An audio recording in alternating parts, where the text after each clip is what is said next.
route combo here, and we have a $2,500 CFM money league game. This is week 16. I need to win week 16, and I need to win week 17 to make the playoffs. And this is going to be an offensive fireworks game.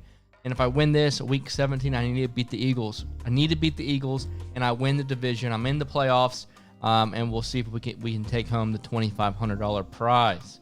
But before we get into that, we have two comments, and both these comments are about franchise or CFM. So I think it's something good to bring to y'all. Can you explain your franchise rules and how it is ran? I want to do a CFM like the one that you're in, by our boy Robert. All right, Robert. So here is how this CFM is structured. So there's 3 seasons, which means honestly the draft is not as important. There's a random lottery for team selection order, and I got pick 19, I believe.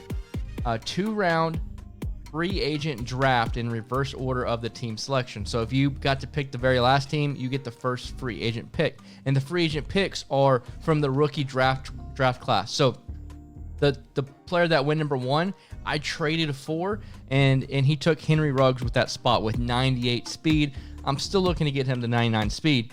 But the other parts of it, so it's 3 seasons, random draft order, and then you get reverse 2 rounds of rookie draft, which is so nice because all these rookies are fun to play with. And you have Tua, you have Jake Fromm. I'm just joking. No one cares about Jake Fromm. But you got our boy Tua. You got all the different rookies in there. So that's a lot of fun.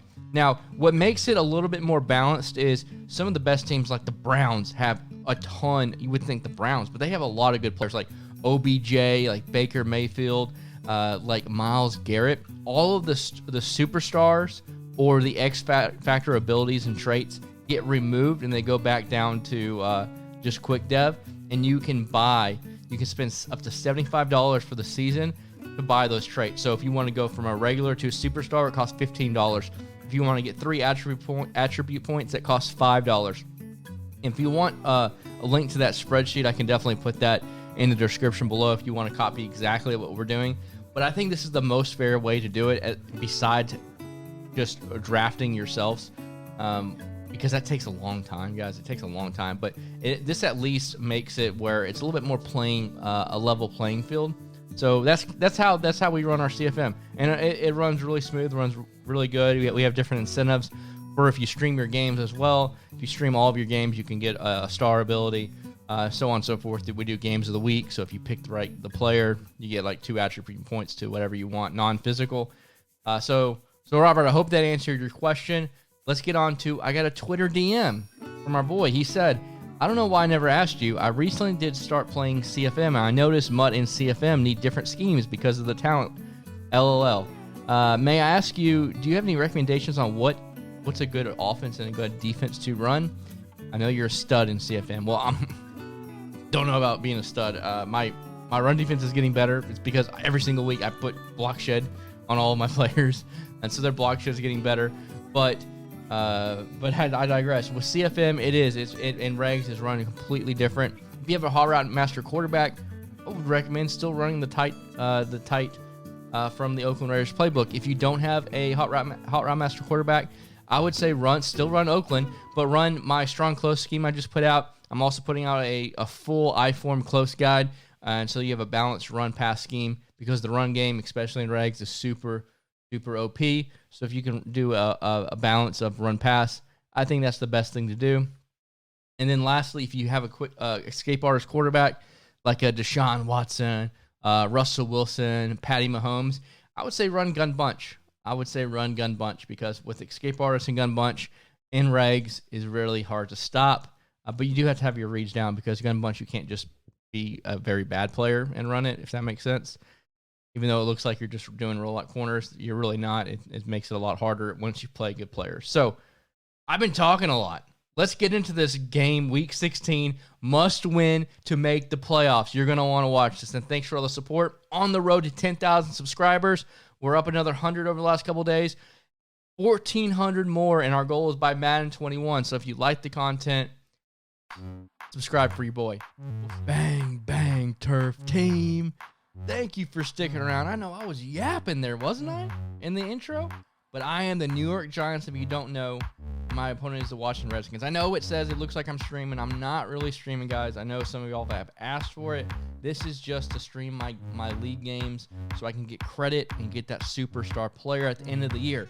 Daniel Jones taking off for 9 yards there. 4th and 8. I'm going for it. Look at R1. Look at my running back wide open. He took away his responsibility to take the post route. Good on his part. A little slow on my read. And I took a sack that drive. Terrible start. That's on me. What's he going to do? I decided to freaking chip the guy who was on the street, and I thought my mid-read would be able to play it. You are a mid-read, but he just sat there like a dummy. But we got glitches. Let's go. That's 2 weeks in a row.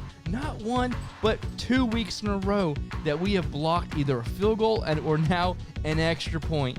Glitches. Let's get it. I'm kidding. I have no idea what the hell I did. I'm just pressing buttons. That's all I'm doing. That's usually the best thing to do anyways. So we're coming out in a cover 3 bomb. Looks like he's playing on that deep middle safety. Or no, he's not. He's not playing the deep middle safety. But look at this. In 2 plays, it went from him scoring a touchdown to go up 7-0 to him getting an extra point block. And I take it back for 2, and then I hit him up with a 1-play tutty to go up 9-6. This game changed in a nanosecond. As you can see, he's trying to run split close. And so we are going to run our pattern at cover 4 Palms defense. And look at this. Xavier McKinney has acrobat, and I am looking forward for him to get universal coverage as well. We are training him up every single week. His attributes need to get a little bit better, and the run is dead. You can't be running that powder on me. I've been updating my block shed. Look at this. Pick. That's 1 pick I dropped. It's because he supposedly got this diving catch animation. It's like, come on, man. 3rd and 8. And he dots me up the seams. Good job on his part. I'm up 16-6 after scoring that pick 6. I'm feeling good. He's moving the ball a little bit. Like I said, he's a big-time passer, and I did it again. I'm right under the ball. That time, it was my bad user. I got a little over-anxious, and this time he flipped the run at the last second, and he was able to get a touchdown because if he ran it to the right, it would have been dead. Looks like he has everybody inside the box, so I'm going to run it with Henry Ruggs around to the right side for 10, for 12, 13, 14 yards. Let's go. 2nd and 20, he sacked me. My 1-play touchdown, but wait, what? He ran, I think, a cover 1. I never see that, so good job on his part, running something I wasn't sure. 3rd and 32, he plays a really prevent type defense, and we hit him up to make it 4th and manageable. Once again, we are going for it. 4th and 4. It looks like he's either in that cover 3 or cover 1. I'm motioning out my guy, and since he followed, I think he's in cover 1, but it looks like he's doing some audibling here, and I'm not really too sure what he's in. But nothing is open except a lob pass over the top to Henry Ruggs. This time, as you can see, I'm taking my check down. Take your check down. If you run that cover 2, the cover 2 Verts play that I've posted on YouTube, and it's not there, check down. Then look at your post. Look at your in route, and I finally decided where the first drive I did not check down to my wide open in route. That time I did, and look, I'm got 13 yards off of it. Why don't you check down, Chris? RC, bro, route combo, check down. Do know your check downs. As you can see, now he's starting to do a lot of different motions against my cover 4 Palms, and we are 1 step ahead of him with that motion. I know what he wants to do, so I put that guy on a cloud flat. We got an interception. So we've had 2 interceptions, 1 pick 6, and if you get 1 stop in this game, you should win the game. I've already had 2. And it looks like I threw it right at him right there, but we'll take it. 2nd down and 5. We're going to do the check and release route down to the 1-yard line. Tick. Call timeout. No, let's just no huddle. Oh, man, that took off 7 seconds. I'm going to have to hike the ball. All right, I just got to chunk it. 3, 2, 1 second. Okay. Woo, we were able to get the ball off, but I should have taken my timeout. But at the end of the day, guys, I did not want to go to halftime without getting those points, and we almost really screwed that up. Up by 13 at halftime. I'm feeling really good. I feel like I have an idea of what he's wanting to do on offense. Now he's coming out in some different formations that I'm not too sure about. So I decide to blitz crib, and he gets a little frantic in the pocket. So that's the 3rd interception. I think I've dropped 2 others, and Peppers reservation for 6. Let's go. I haven't had the ball much on offense, so I'm a little mad about that. I'm a little salty. I want my XP. But as you can see, what he's doing now, to beat my coverage 4 palms is doing a really good job. And so I'm like, oh man, I gotta figure something out there. I decided to send the crib, and he has nothing open. That could have easily been an interception. I send the crib once again. He's picking it up. So I decided, you know what? I'm going to send the crib one more time and try to bring one extra person.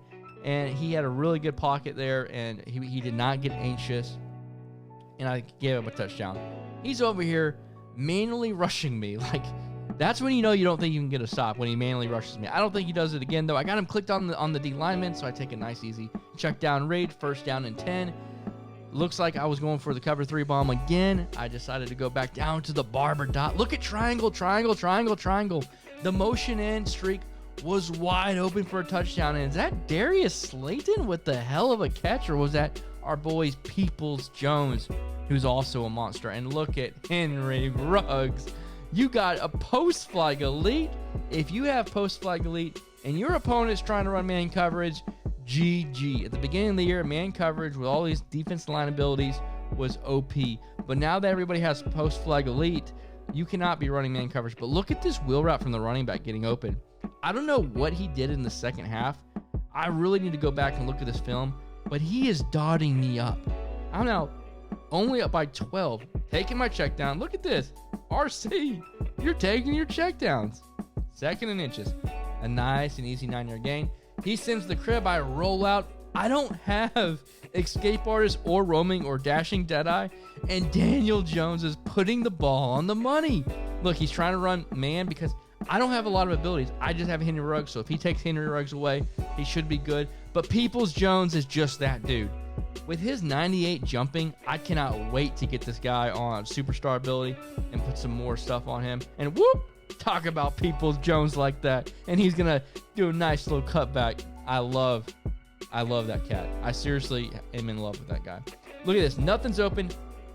That's not an interception yet. Look, is that like the 3rd diving catch where I just can't animate because the game's broken? I mean, let me know in the comment section below. But holy hell, what did I just do to give that up?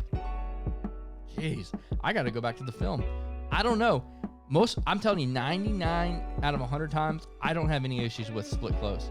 I really don't. In the whole first half, and I've got multiple interceptions running the palms versus his split close. But he did a couple things in the second half that really had me over adjusting.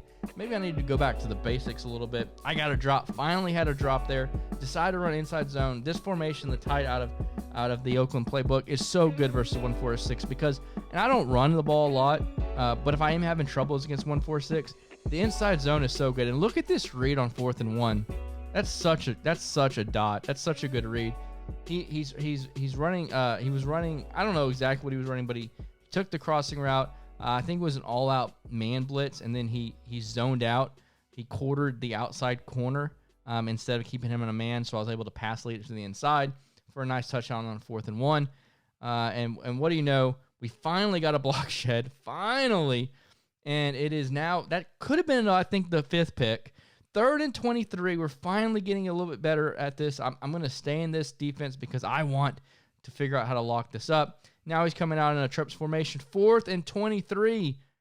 I don't care. You can give that up. 1 second left. We decide to throw the ball one more time to our boy Slayton with the post because we want to get all the XP possible.